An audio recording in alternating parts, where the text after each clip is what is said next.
Santa Mônica e Patrício. Mônica, a mãe de Agostinho, o grande padre da Igreja no Ocidente, nasceu em 331 em Tagaste, no seio de uma família cristã extremamente devota, que provavelmente pertencia ao pequeno círculo de habitantes do norte da África, que assimilaram a cultura e moralidade romanas.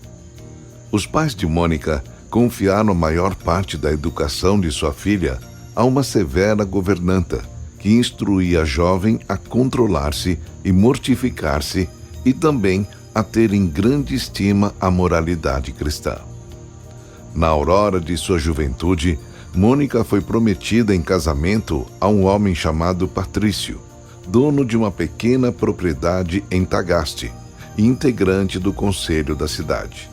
Ele era pagão, porém um homem bom e justo, mas inclinado à ira e por vezes à violência. Amava Mônica profundamente, mas isso não o impedia de ter um comportamento rude e desleal. No entanto, a bondade e brandura de Mônica conseguiu conquistar o caráter vicioso do marido, bem como as fofocas da criadagem e a irritabilidade da sogra. Por ter vencido essas circunstâncias, Mônica passou a ser respeitada e admirada por suas amigas. Mônica tinha 23 anos quando deu à luz seu filho primogênito, Agostinho. Além de Agostinho, teve outro filho, Navígio, e uma filha, Perpétua. Com grande esforço e dedicação, proporcionou aos 3 filhos uma verdadeira educação cristã. Sabemos que Agostinho nasceu e logo foi inscrito na lista de catecúmenos, mas, seguindo as tradições da época, ainda não receberia o batismo. No entanto, como ele mesmo relatou, absorveu o nome do Senhor Jesus Cristo do leite de sua mãe, de maneira que a fé cristã enraizou-se até sua medula. A respeito de Perpétua, sabemos que casou-se, porém logo enviuvou, e assim permaneceu, ficando até a sua morte como superiora de um convento em Hipona, o Monasterium Feminarum. No ano de 371, Mônica perdeu seu cônjuge, Patrício. Graças aos esforços da Santa Esposa, ele havia sido batizado no ano anterior e morrera cristão. Os 16 anos entre a morte de seu marido e a conversão do seu filho Agostinho foram o período mais conturbado e doloroso da vida de Mônica. Ao mesmo tempo, porém, foi o período mais belo, pois ela conseguiu viver e completar a sua missão e vocação.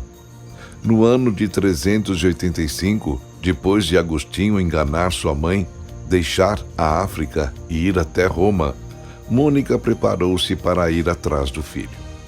Ela tinha 54 anos na época, e depois de uma turbulenta travessia, chegou à Itália e em Roma começou a sua busca por Agostinho. Inicialmente não teve sucesso, mas seguiu em seu encalço e enfim o descobriu em Milão. Ali o encontrou já livre do contágio da heresia maniqueísta, mas sua relação com o cristianismo ainda era vacilante. Cheia de amorosa preocupação, Mônica permaneceu ao lado de seu filho, e 1 ano mais tarde teve a alegria de celebrar sua conversão, depois de tantas lágrimas derramadas e tantas orações enviadas aos céus.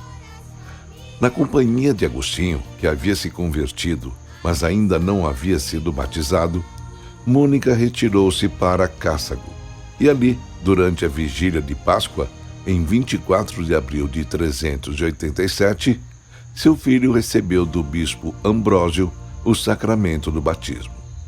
Ela esteve presente na ocasião. Mãe e filho queriam voltar à África alguns meses depois. Em Hóstia Tiberina, enquanto esperavam um navio para fazer a travessia até a África, Mônica contraiu uma doença grave que a levou à morte. Ela faleceu em Hóstia e ali foi sepultada, conforme era seu desejo. Examinemos mais de perto o retrato dessa santa esposa mãe e viúva, que nos foi deixado através das palavras de seu filho em suas confissões. Educada assim na modéstia e temperança, vós a tornáveis mais submissa aos pais do que eles a tornavam obedientes a vós. Quando chegou a idade núbio plena, deram-na em matrimônio a um homem a quem servia como a senhor. Procurava conquistá-lo para vós, falando-lhe de vós pelos seus bons costumes, com os quais a tornáveis bela, respeitosamente amável e encantadora aos olhos do marido. Sofria-lhe também as infidelidades matrimoniais com tanta paciência que nunca teve discórdia alguma com o marido por este motivo. Esperava que a vossa misericórdia, descendo sobre ele, o fizesse casto quando crescesse em vós. Se o coração do marido era afetuoso, o temperamento era arrebatado. Mas ela sabia que era melhor não resistir à ira do esposo, nem por ações, nem por palavras. Logo que o via mais calmo e sossegado, oportunamente lhe dava a explicação da sua conduta, se por acaso ele irrefletivamente se irritava. Enfim, muitas senhoras, tendo maridos muito mais benignos, traziam no rosto desfigurado os vestígios das pancadas. Conversando entre amigas, insultavam a vida dos esposos. Minha mãe repreendia-lhes a língua, admoestando-as seriamente como por gracejo. Lembrava-lhes que desde o momento em que ouviram o contrato de matrimônio, como quem escuta a leitura de um documento pelo qual são feitas escravas, elas se deviam considerar como tais. Por este motivo, tendo presentes essa condição, não podiam ser altivas com seus senhores. Estas matronas, conhecendo o mau gênio que ela suportava ao marido, admiravam-se de nada lhe ouvirem, nem por indício algum constar que Patrício lhe batesse ou que algum dia se desaviessem por questúnculas domésticas. Perguntavam-lhe familiarmente a razão, e a minha mãe expunha-lhes seu modo de proceder, de que acima fiz menção. As que o punham em prática, depois de o experimentarem, felicitavam-na. As outras, que não faziam caso, continuavam a ser envergonhadas e oprimidas. A princípio, a sogra irritava-se contra ela, por causa de uns mexericos de escravas malévolas. De tal forma, minha mãe a conquistou com afabilidades, com paciência e mansidão inalteráveis, que a própria sogra espontaneamente denunciou ao filho as línguas intrigantes das escravas como perturbadoras da paz doméstica entre a nora e ela, e lhe rogou que fossem castigadas. Com efeito, depois Patrício, dócil à mãe e solícito pelo bom governo da casa e pela concórdia entre os seus, mandou flagelar as culpadas, segundo o desejo de quem as acusara. A sogra declarou que podia esperar igual castigo quem quer que, para lhe agradar, lhe dissesse mal da nora. Ninguém ousou mais expor-se a tal risco, e viveram as duas em doce harmonia, digna de ser lembrada. Concedestes ainda um grande dom a esta fiel serva em cujo seio me criastes, ó meu Deus e minha misericórdia. Quando podia, mostrava-se conciliadora entre as almas discordes e em desavença, a ponto de ainda referir de uma a outra, senão o que podia levá-las a reconciliar-se, ouvindo de um lado e de outro as queixas amargas às quais costuma vomitar a discórdia encolerizada e cheia de ressentimentos, quando em presença de uma amiga, o vômito de rancores contra a inimiga ausente desabafa em azedas confidências.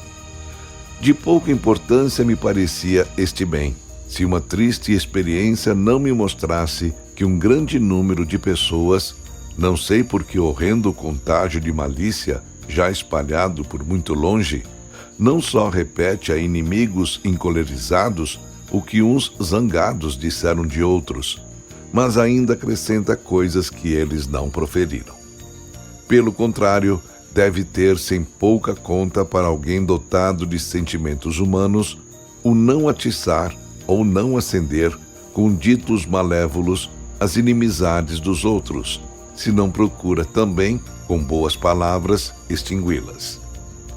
Assim era minha mãe, como vós, seu íntimo mestre, a ensinastes na escola do coração. Enfim, até vós ganhou marido nos últimos tempos desta vida temporal e não teve mais a lamentar nele o que lhe sofrera antes de se converter. Era verdadeiramente a serva dos vossos servos. Todos os que a conheciam vos louvavam honradamente, honrando-vos e amando-vos nela, porque lhe sentiam no coração a vossa presença, comprovada pelos frutos de uma existência tão santa. Tinha sido esposa de um só marido, saudara aos pais a sua dívida de gratidão, governara a casa piedosamente. Com as suas boas obras, dava testemunho de santidade. Educara os filhos, dando-os tantas vezes à luz, quantas os via apartarem-se de vós. Enfim, ainda antes de ela adormecer no Senhor, quando já vivíamos unidos em vós pela graça do batismo, era tão desvelada para todos, já que por vossa liberalidade permitis que nos dirijamos aos vossos servos, como se nos tivesse gerado a todos, servindo-nos como se fosse filha de cada um. Em suas Confissões, Santo Agostinho descreve a morte de sua piedosa mãe em Hóstia e como despediu-se de Mônica, que era um exemplo de esposa, mãe e viúva, e que pode realmente servir de modelo para todos os casais cristãos.